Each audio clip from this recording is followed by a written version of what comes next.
পাশের দেশের সঙ্গে আলোচনার মাধ্যমে ফেনীতে বাঁধ নির্মাণের প্রতিশ্রুতি জামায়াত আমিরের। ক্ষমতায় এলে সব জেলায় সরকারি মেডিকেল কলেজ করার ঘোষণা। কাঙ্ক্ষিত লক্ষ্যে পৌঁছাতে গণতন্ত্রের পথে হাঁটার বিকল্প নেই, বগুড়ায় তারেক রহমান। বিকেলে রংপুরে নির্বাচনী জনসভায় অংশ নেবেন বিএনপি চেয়ারম্যান। নগরে-গঞ্জে প্রচারণার ব্যস্ততা, ছুটির দিনে জমজমাট গণসংযোগ। প্রতিশ্রুতির ফুলঝুরি নিয়ে ভোটারের দাঁড়ে দাঁড়ে প্রার্থীরা, ভোটের পরিবেশ নিয়ে পাল্টাপাল্টি অভিযোগ। সীমান্ত দিয়ে ঢুকছে অস্ত্র, ধরা পড়ছে না চালানের বড় অংশ। উদ্ধার হয়নি লুট হওয়া সব অস্ত্র। ভোটে বিশৃঙ্খলার শঙ্কা বিশ্লেষকের, অভিযানের দাবি পুলিশের। এবং বাংলাদেশ সহ ৭৫ দেশের ওপর মার্কিন ভিসা স্থগিতাদেশ সরানোর আহ্বান। ট্রাম্প প্রশাসনের কাছে ৭৫ কংগ্রেসম্যানের চিঠি, বিশাল জনগোষ্ঠী উপেক্ষিত হওয়ার দাবি। জামায়াত ক্ষমতায় এলে পাশের দেশের সঙ্গে আলোচনার মাধ্যমে ফেনীতে বাঁধ নির্মাণের প্রতিশ্রুতি দিলেন জামায়াত ইসলামীর আমির ডক্টর শফিকুর রহমান। সকালে ফেনী পাইলট উচ্চ বিদ্যালয় মাঠে নির্বাচনী জনসভায় প্রধান অতিথির বক্তব্যে তিনি কথা বলেন। ফেনী মেডিকেল কলেজ এবং আন্তর্জাতিক মানের স্টেডিয়াম করার প্রতিশ্রুতি দেন জামায়াত আমির। এর আগে সকালে জনসভাস্থলে পৌঁছে জুলাইয়ের আহত ও শহীদ পরিবারের সদস্যদের সঙ্গে কুশল বিনিময় করেন ডক্টর শফিকুর রহমান। এরপর তিনি নোয়াখালী, লক্ষ্মীপুর ও কুমিল্লায় নির্বাচনী জনসভায় অংশ নেবেন।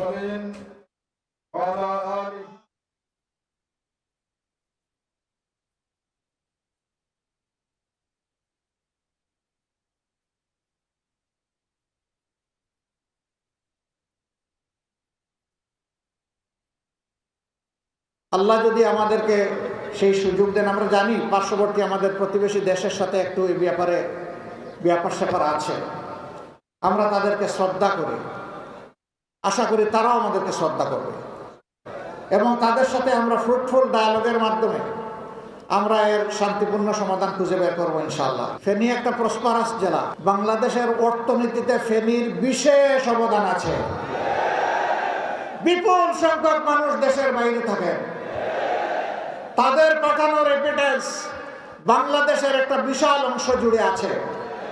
ফেনীবাসীকে ফেনীবাসীর পাওনা দেব ইনশাআল্লাহ। ফেনীতে একসময় একটা বেসরকারি মেডিকেল কলেজ ছিল, সম্ভবত পরে এটা বন্ধ হয়ে গিয়েছে, আবার চালু হয়েছে কিনা আমি জানি না, হয় না।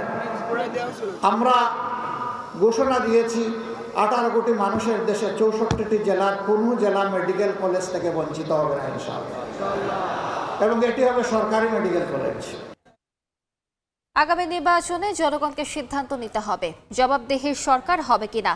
কাঙ্ক্ষিত লক্ষ্যে দেশকে পৌঁছাতে হলে গণতন্ত্রের পথে হাঁটতে হবে বলে মন্তব্য করেছেন তারেক রহমান। রাতে বগুড়ায় নির্বাচনী জনসভায় অংশ নিয়ে ধানের শীষে ভোট চান বিএনপি চেয়ারম্যান। নির্বাচনী প্রচারে অংশ নিতে বৃহস্পতিবার রাতে বগুড়ায় পৌঁছান তারেক রহমান। জনসভায় জেলার সন্তান হিসেবে ধানের শীষে ভোট চান বিএনপি চেয়ারম্যান। এ সময় আবেগ আপ্লুত হয়ে পড়েন তারেক রহমান। নিজের ঘরে এসে কি বলবো, আসলে আমি নিজেও একটু তাল হারিয়ে ফেলেছি। তারেক রহমান বলেন, বগুড়াবাসী 15 বছরের আওয়ামী শাসন আমলে বঞ্চিত হয়েছে। শুধু বগুড়ার কথা চিন্তা করলে হবে না, পুরো দেশকে নিয়ে কাজ করতে হবে বলে জানান বিএনপি চেয়ারম্যান। আগামী দিনে আল্লাহ চাইতো আমরা সরকার গঠন করলে শুধু নিজের এলাকার কথা চিন্তা করলে চলবে না, সমগ্র দেশের কথা চিন্তা করতে হবে। যেভাবেই হোক এই দুর্নীতিকে আমাদের টুটি চেপে ধরতে হবে এবং দুর্নীতিকে নিয়ন্ত্রণ করার মাধ্যমেই আমাদেরকে দেশকে সামনের দিকে এগিয়ে নিয়ে যেতে হবে। চাকরি বাকরি অথবা ব্যবসা বাণিজ্য যেগুলো আছে ইনশাল্লাহ সবকিছু যোগ্যতার ভিত্তিতেই হবে। আগামী নির্বাচনে জনগণকে সিদ্ধান্ত নিতে হবে জবাবদিহির সরকার হবে কিনা। কাঙ্ক্ষিত লক্ষ্যে দেশকে পৌঁছতে হলে গণতন্ত্রের পথে হাঁটতে হবে বলেও মন্তব্য করেন তারেক রহমান। দেশের মানুষকে একটি সিদ্ধান্ত নিতে হবে। এই নির্বাচনটি শুধু নির্বাচনই নয়, এই নির্বাচনটি নিশ্চিত করবে আগামী দিনে এই দেশের মানুষের জবাবদিহিতার মূলক সরকার তৈরি হবে কি হবে না। সেই জন্যই আজকে বগুড়াবাসীর কাছে আমার আহ্বান থাকবে, অনুরোধ থাকবে যে এই নির্বাচনটির ব্যাপারে আমাদেরকে অত্যন্ত সিরিয়াস থাকতে হবে। দিন পেরিয়ে রাত লাখ মানুষের জমায়েত থেকে দেখার অপেক্ষায়। বিএনপি চেয়ারম্যান তারেক রহমান বগুড়ায় এসে নানা প্রতিশ্রুতি দিলেন, তার পাশাপাশি ভোট চাইলেন ধানের শীষের পক্ষে। বললেন একটি পক্ষ পালিয়ে গেলেও আরেকটি পক্ষ ভোট বানচালের ষড়যন্ত্র করছে, তাই ভোটের দিন সব চক্রান্ত রুখে দিতে ধানের শীষের পক্ষে সাধারণ মানুষকে থাকার আহ্বান জানালেন বিএনপি চেয়ারম্যান তারেক রহমান। এর আগে নওগাঁ শহরে জনসভায় যোগ দিয়ে বিএনপি চেয়ারম্যান বলেন, ভোট বানচালে যারা চক্রান্ত করছে তারা বিগত 15 বছর পতিত সরকারের সঙ্গে এক হয়ে কাজ করেছে। একটা ব্যাপারে সতর্ক থাকতে হবে, ষড়যন্ত্র কিন্তু এখন শেষ হয়নি। একটা তো পালিয়ে গিয়েছে দেশ থেকে, কিন্তু আরেকটা পক্ষ আছে যারা এই দুই পক্ষ আবার আগে থেকে একসাথেই ছিল। আপনাদেরকে চোখ কান করে রাখতে হবে যাতে ষড়যন্ত্র করে আপনাদের ভোট এদিক ওদিক না করে। ব্যালট বাক্স পাহারা দিতে হবে।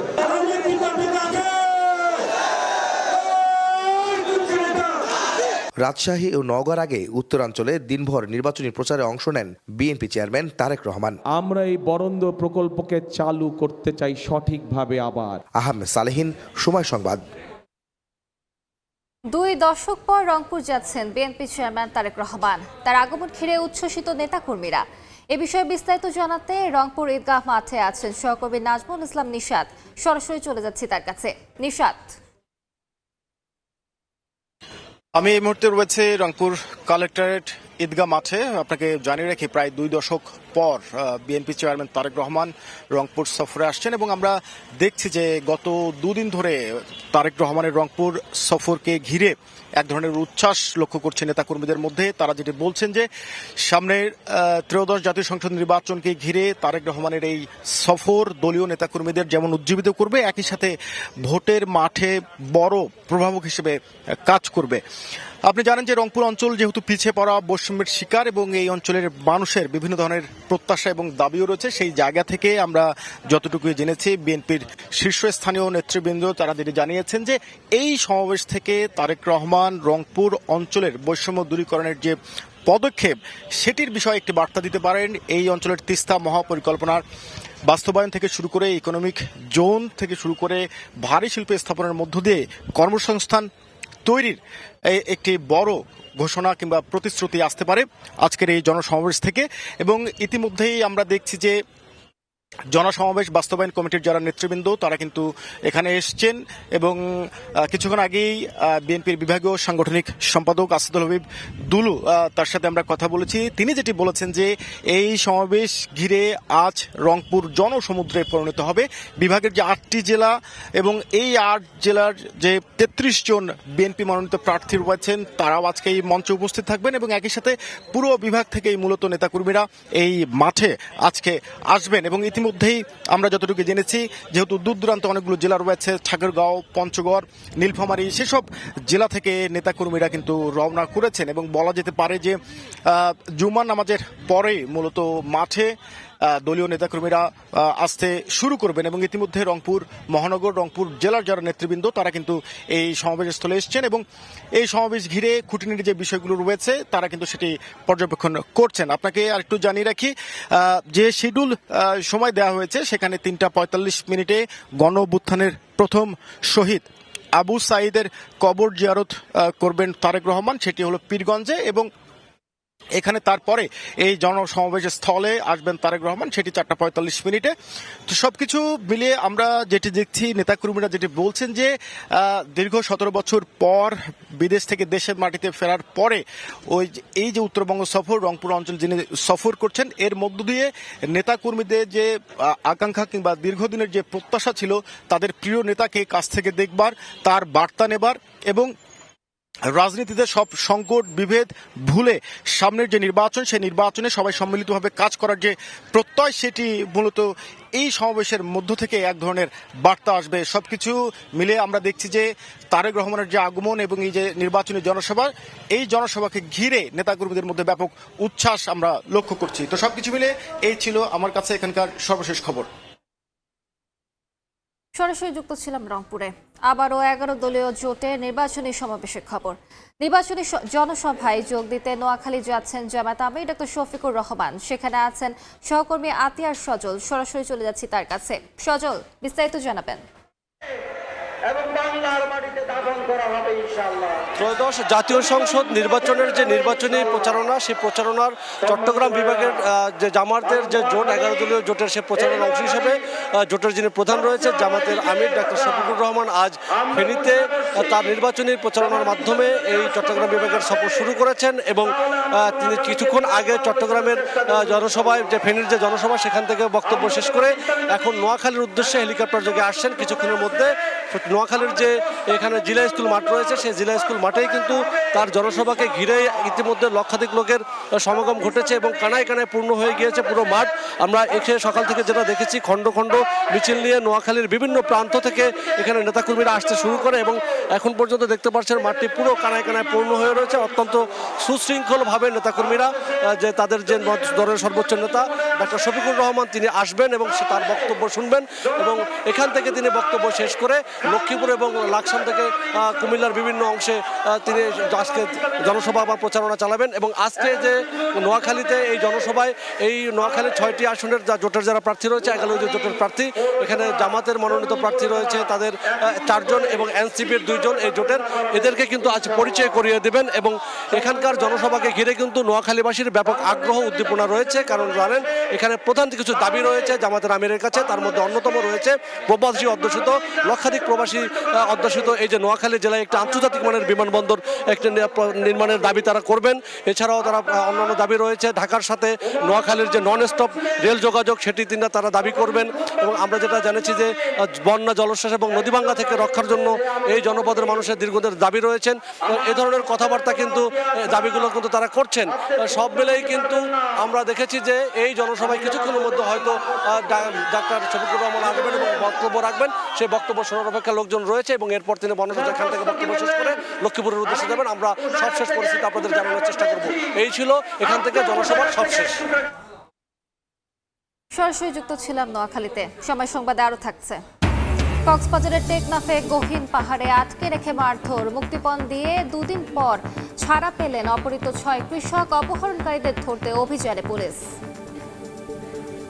প্রধান উপদেষ্টা ডক্টর মোহাম্মদ ইউনূসের সঙ্গে বৈঠক করেছে চীন বাংলাদেশ পার্টনারশিপ ফোরামের প্রতিনিধি দল। বৃহস্পতিবার রাষ্ট্রীয় অতিথি ভবন যমুনায় এই বৈঠক অনুষ্ঠিত হয়। বৈঠকে অংশ নেন চীনের জ্যেষ্ঠ শিক্ষাবিদ, বিনিয়োগকারী এবং বায়োমেডিকেল অবকাঠামো, ডিজিটাল ও আইনি খাতের শীর্ষ প্রতিনিধিরা। বাংলাদেশের বিশ্ববিদ্যালয় শিক্ষার্থীদের সঙ্গে কৃত্রিম বুদ্ধিমত্তা ও ডিজিটাইজেশন নিয়ে মতবিনিময়ে তরুণদের মেধা ও সম্ভাবনার প্রশংসা করেন। আলোচনায় ডক্টর ইউনূস চীনের সঙ্গে তার দীর্ঘদিনের সম্পর্কের কথা স্মরণ করেন, যা শুরু হয়েছিল ক্ষুদ্র ঋণ আন্দোলনের মাধ্যমে। নতুন সরকার দায়িত্ব নিলেও বাংলাদেশ চীনের সহযোগিতা অব্যাহত থাকবে বলে প্রত্যাশা প্রধান উপদেষ্টার।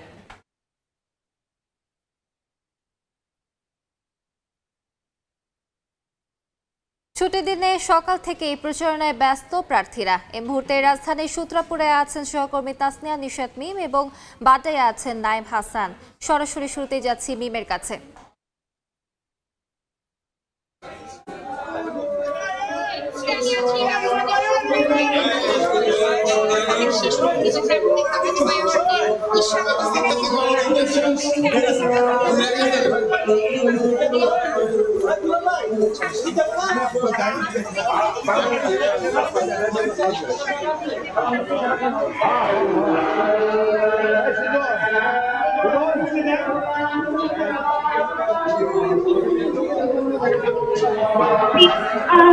নির্বাচিত হতে পারেন তাহলে তিনি কিন্তু এলাকার বিভিন্ন সমস্যা নিরসনের কথা বলেছেন, অর্থাৎ জলাবদ্ধতা নিরসন সহ তিনি বলেছেন যে নারী শিক্ষায় তিনি নারী শিক্ষা এবং নারীদের উন্নয়নে কিন্তু তিনি বিশেষভাবে কাজ করার কথা কিন্তু তিনি বলেছেন এবং তিনি যেটি বলেছেন যে বাংলাদেশের দেশের যে স্বাধীনতা সেই স্বাধীনতা সার্বভৌমত্ব রক্ষা করার বিষয়ে তিনি কাজ করবেন, তিনি অংশ নেবেন বলে তিনি জানিয়েছেন এবং তিনি যেটি জানিয়েছেন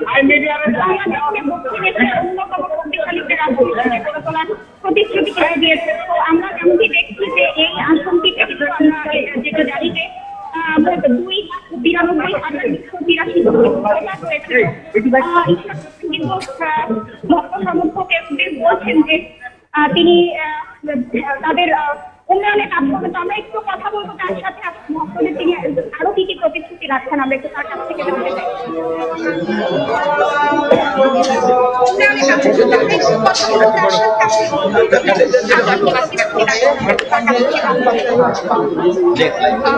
নির্বাচনে বিশেষ করে নারীরা মোটা গ্যাসের সংকটের বিষয়ে আমাদের কাছে বলছেন, তো আমরা এটাকে অগ্রাধিকার গ্যাসের সংকট যেখানে যাচ্ছে, বিশেষ করে নারীরা মহিলা গ্যাসের সংকটের বিষয়ে আমাদের কাছে বলছেন, তো আমরা এটাকে অগ্রাধিকার দিয়েছি।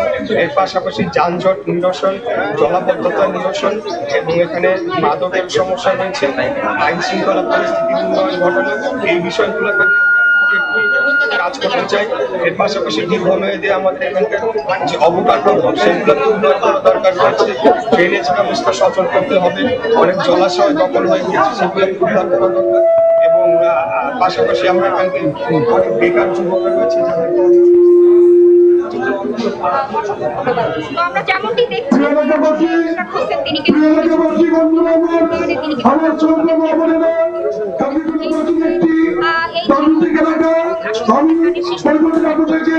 আমার পক্ষ থেকে এবং আমার প্রার্থী ইঞ্জিনিয়ার ইসলামের পক্ষ থেকে জানাই সালাম এবং নমস্কার। বন্ধুরা আমার, আপনাদের রয়েছে মেরুলবাড্ডা এলাকায়, যেখানে নির্বাচনী প্রচারণা চালাচ্ছেন নাহিদ ইসলাম। আমরা সকাল থেকে তার এই নির্বাচনী প্রচারণা ফলো করছিলাম। বর্তমানে তিনি রয়েছেন মেরুলবাড্ডা এলাকার যে বৌদ্ধ মন্দির, সেই বৌদ্ধ মন্দিরে এখানে তিনি প্রবেশ করেছেন তার নেতাকর্মীদেরকে নিয়ে। আজকে সকাল 7টা থেকে তার যে নির্বাচনী প্রচারণা শুরু হয়েছে, সেই নির্বাচনী প্রচারণা কিন্তু এখনও চলছে। আমরা দেখেছি যে আজকে সকাল 7টায় তিনি আফতাবনগরের এলাকা থেকে নির্বাচনী প্রচারণা শুরু করেন। এরপরে তিনি আফতাবনগরের বিভিন্ন এলাকা হয়ে মেরুলবাড্ডা এলাকায় তিনি প্রবেশ করেছেন। বর্তমানে তিনি রয়েছেন যে মেরুলবাড্ডার বৌদ্ধ মন্দির এলাকায়। আমরা যদি আরেকটু বলতে চাই যে আজকে সকাল থেকে আমরা নাহিদ ইসলামের যে প্রচারণা, সেই প্রচারণা ফলো করে তার সঙ্গে কথা বলেছিলাম। তিনি আমাদেরকে যেমনটা বলেছিলেন যে বারবার যে তার দাবি একটি দল এইবারে নিজের নির্বাচনের যে প্লেইং ফিল্ড, সেই প্লেইং ফিল্ড নষ্ট করার চেষ্টা করছে। এছাড়াও তিনি আরও দাবি করেছেন যে একটি দল লাশের উপর রাজনীতি করে তারা আর কি ক্ষমতায় যেতে চাচ্ছে। দর্শক, এই মুহূর্তে আমরা যে মেরুলবাড্ডা যে বৌদ্ধ মন্দির, সেই বৌদ্ধ মন্দিরে রয়েছি, যেখানে মাত্রই নাহিদ ইসলাম ঢাকা 11 আসনের যে এনসিপি মনোনীত প্রার্থী তিনি প্রবেশ করেছেন। তার সঙ্গে রয়েছে তার নেতাকর্মী সহ 11 দলীয় জোটের সকল নেতাকর্মীরা। তো এই ছিল আমার কাছে ঢাকা 11 আসন থেকে নির্বাচনের সর্বশেষ তথ্য। সময় সংবাদ আরো থাকছে। ভিসা ছাড়াই চীন ভ্রমণ করতে পারবেন ব্রিটিশরা। শি প্রশাসনের সঙ্গে চুক্তি সই কিয়ার স্টারমারের। বেইজিং লন্ডন সম্পর্কে উদ্বেগ ট্রাম্পের। বগুড়ায় মতবিনিময় সভায় বক্তব্য রাখছেন বিএনপি চেয়ারম্যান তারেক রহমান। সরাসরি যাচ্ছি সেখানে। মন মানসিকতা আমাদের দেশের সমাজ ব্যবস্থা এখনো রয়ে গিয়েছে। তবে যে মানুষগুলো আজ এখানে উপস্থিত, যাদের আমরা গান শুনলাম, যারা বিভিন্ন বক্তব্য রাখলেন, কবিতা বললেন, এর থেকে পরিষ্কার বোঝা যায় আমরা যারা সুস্থ স্বাভাবিক আছি বিভিন্ন দৃষ্টিকোণ থেকে, তাদের অনেকের থেকে এই মানুষগুলোর মধ্যে অনেক গুণ আছে যেটা আমাদের অনেকের মধ্যে নেই। সেজন্যই আমার মনে হয় সিএসএফ গ্লোবাল যেই কাজটি করছে, আমরা যদি সামাজিক অবস্থান হোক, রাজনৈতিক অবস্থান হোক, রাষ্ট্রীয় অবস্থান হোক, সকল অবস্থান থেকে যদি আমরা এই মানুষগুলোর পাশে এসে দাঁড়াই, তাহলে আমি ব্যক্তিগতভাবে বিশ্বাস করি যে বাংলাদেশ অনেক প্রতিভা বের করতে পারবে, অনেক প্রতিভাবান মানুষকে বের করে নিয়ে আসতে পারবে, যাদের বিভিন্ন সেক্টরে প্রতিভা আছে। আমরা খুব যে বেশি কিছু করা প্রয়োজন তা না, শুধু এই মানুষগুলোকে একটু সুযোগ করে দেওয়া, যাতে তারা দুনিয়ার আলো বাতাসে আমাদের আর 10 জনের মতনই স্বাভাবিকভাবে কম বেশি চলাফেরা করতে পারে। খুব বেশি কিছু করার নাই, অন্তত মিনিমাম একটা কিছু ব্যবস্থা করা, যাতে করে এই মানুষগুলো তাদের নিজেকে এক্সপ্রেস করতে পারে, যে যেভাবে এক্সপ্রেস করার কথা সেভাবে এক্সপ্রেস করতে পারে, সেই অপরচুনিটি, সেই সুযোগটা তাদেরকে তৈরি করে দেওয়া। কারণ তারাও মানুষ, তারা আমাদের বাইরে না, তারা আমাদের ভেতরে, তারা আমাদেরই অংশ। আমাদের প্রত্যেকের পরিবারের মধ্যেই এরকম কেউ না কেউ হয়তো একজন আছে। সেই জন্যই আমাদের আসুন, আজকে এই অনুষ্ঠান যারা দেখছেন, আমাদের সকলের মনের মধ্যে আমরা একটি শপথ নেই বা প্রতিজ্ঞা করি যে আগামী দিনগুলো, আজকের পর থেকে আগামী দিনগুলোতে এই ধরনের মানুষ যারা আছে, প্রতিবন্ধী মানুষ যারা আছে, আমাদের আশেপাশে যারা আছে, আমরা যে যার অবস্থান থেকে যতটুকু সম্ভব তাদের পাশে এসে দাঁড়াই, তাদেরকে আমরা সহযোগিতা করি। এটাই হোক আজকের দিনের শপথ। এবং পরিশেষে আবারও যে মানুষগুলো আমাদেরকে গান শোনালো, যে মানুষগুলো কষ্ট করে উপহার তৈরি করে নিয়ে এসছে আমার জন্য এবং ডক্টর জুবাইদার জন্য, তাদেরকে আমি আন্তরিকভাবে ধন্যবাদ জানাই। এবং আসুন আমরা সকলে মিলে একটা বাংলাদেশ গড়ার চেষ্টা করি, যেই বাংলাদেশে কম বেশি প্রত্যেকটা মানুষের একটা মর্যাদা তৈরি হবে, আত্মমর্যাদা নিয়ে প্রত্যেকে বেঁচে থাকতে পারবে, সেরকম একটা বাংলাদেশ গড়তে আমরা চেষ্টা করি। সকলে ভালো থাকবেন। আসসালামু আলাইকুম। অশেষ ধন্যবাদ প্রিয় নেতাকে। সরাসরি বক্তব্য ছিলাম বগুড়ায়। বক্তব্য রাখছিলেন বিএনপি চেয়ারম্যান তারেক রহমান। অপহরণের 2 দিন পর মুক্তিপণ দিয়ে স্বজনদের কাছে ফিরলেন কক্সবাজারের টেকনাফের অপহৃত 6 কৃষক। পুলিশ জানায় বৃহস্পতিবার রাত 8টার দিকে অপহৃত 6 কৃষক বাড়ি ফিরেছেন। 6 লাখ টাকা মুক্তিপণ দিয়েছে বলে জানান স্থানীয় জনপ্রতিনিধি। অপহরণকারী চক্রকে ধরতে অভিযান চলছে বলে জানিয়েছে পুলিশ। গত মঙ্গলবার সকালে ওয়াইকং ইউনিয়নের মিনা বাজার পাহাড়ি এলাকা থেকে 6 কৃষককে অপহরণ করা হয়। এরপর থেকেই তাদের উদ্ধারে পাহাড়ে যৌথ অভিযান পরিচালনা করে আইনশৃঙ্খলা বাহিনী। নোয়াখালীতে নির্বাচনী জনসভায় বক্তব্য রাখছেন জামায়াত আমির। আমরা সরাসরি চলে যাচ্ছি সেখানে। সম্মানের সাথে বিবেচনায় নিয়ে পে কমিশনকে বলবো যে যথাযথ রিকমেন্ডেশন আপনারা আমাদের কাছে দিন, যাতে একজন মানুষ সরকারি চাকরি করার পরে দ্বিতীয় কোনো রুজির সন্ধান তাকে করতে না হয়, আর টেবিলের নিচে যেন হাত ঢুকাইতে না হয়। এরপরে যারা সততার রাস্তা ছেড়ে দেবেন তাদেরকে সংশোধনের জন্য চেষ্টা করব, সংশোধন না হলে কঠোর অবস্থান নেব। জনগণের আমানত নিয়ে আমরা কাউকে খেলতে দেব না, ছিনিমিনি করতে দেব না। আর যারা চাঁদাবাজি করে তাদেরকে আহ্বান জানাই, ভাই ছেড়ে দাও, এটি হারাম। হারাম পেটে ঢুকাইও না, নিজের পরিবারকে খাওয়াইও না, এই দিয়ে বাচ্চা কাচ্চার মুখে খাবার তুলে দিও না। ওই বাচ্চা কাচ্চা পরে তোমার প্রতি বিদ্রোহী হয়ে তোমাকে নির্যাতন করবে। এই কাজ করতে যেও না, ছেড়ে দাও। যদি তোমার সম্পদের অভাব হয়, আল্লাহ আমাদেরকে যা সীমিত সম্পদ দিয়েছেন তাই মিলেমিশে ভাগ করে খাবো, তবুও ছেড়ে দাও। তোমরা যদি ছেড়ে দাও তোমাদেরকে সম্মানিত করা হবে, তোমাদেরকে শিক্ষা এবং প্রশিক্ষণ দেওয়া হবে, তোমাদের হাতেও তোমাদের মর্যাদার কাজ তুলে দেওয়া হবে ইনশাআল্লাহ। এখন মুখ লুকিয়ে চলো, তখন বুক ফুলিয়ে চলবা, বলবা আমি বাংলাদেশ, আমি বদলে গেছি, আমি নতুন বাংলাদেশ, তখন তোমরা সেটা বলতে পারবা। কিন্তু এরপরে যদি আমাদের বিনয়ী অনুরোধ কেউ রক্ষা না করে, তাহলে আমাদের সেদিন গরম মূর্তি তারা দেখতে বাধ্য হবে। কাউকে আমরা ছেড়ে দেব না। ফুটপাতে একজন ক্ষুদ্র দোকানদার থেকে শুরু করে শিল্পপতি পর্যন্ত সবার রাতের ঘুমরা হারাম করে দেবে। এরকম যারা তখনও কন্টিনিউ করবে তাদের ঘুমও হারাম করে দেওয়া হবে। এইখানে কথা আর আমি এখন বাড়াচ্ছি না, আমি বিদায় নিতে চাই। তার আগে 11 দলের পক্ষ থেকে 18 কোটি মানুষের স্বপ্ন বাস্তবায়নের একান্ত আশা নিয়ে, দায়িত্ব নিয়ে একজন করে 6 জন এই এলাকার যারা সংসদ সদস্য পদপ্রার্থী আছেন তাদের হাতে আমি প্রতীক তুলে দিতে চাই। প্রথমেই নোয়াখালী 1 আসন, এই আসনে মনোনীত করা হয়েছে অধ্যক্ষ মৌলানা সাইফুল্লাহ।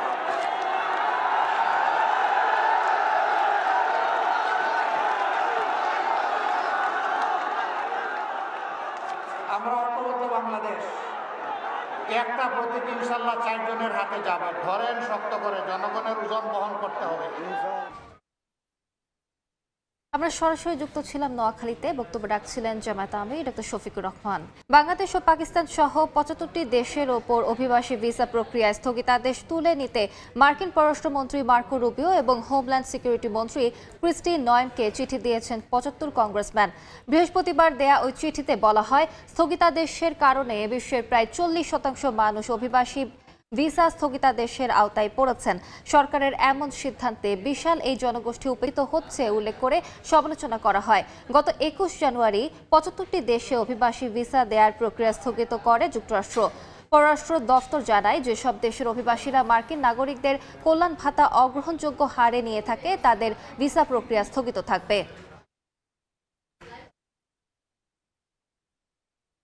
সময় সংবাদের শীর্ষ সংবাদগুলো জানিয়ে দিচ্ছি আরেকবার। পাশের দেশের সঙ্গে আলোচনার মাধ্যমে ফেনীতে বাঁধ নির্মাণের প্রতিশ্রুতি জামায়াত আমিরের। ক্ষমতায় এলে সব জেলায় সরকারি মেডিকেল কলেজ করার ঘোষণা।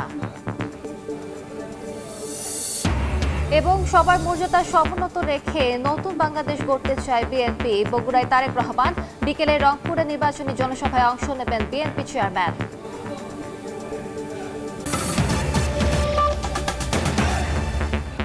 এই ছিল দুপুর 12টার সময় সংবাদে।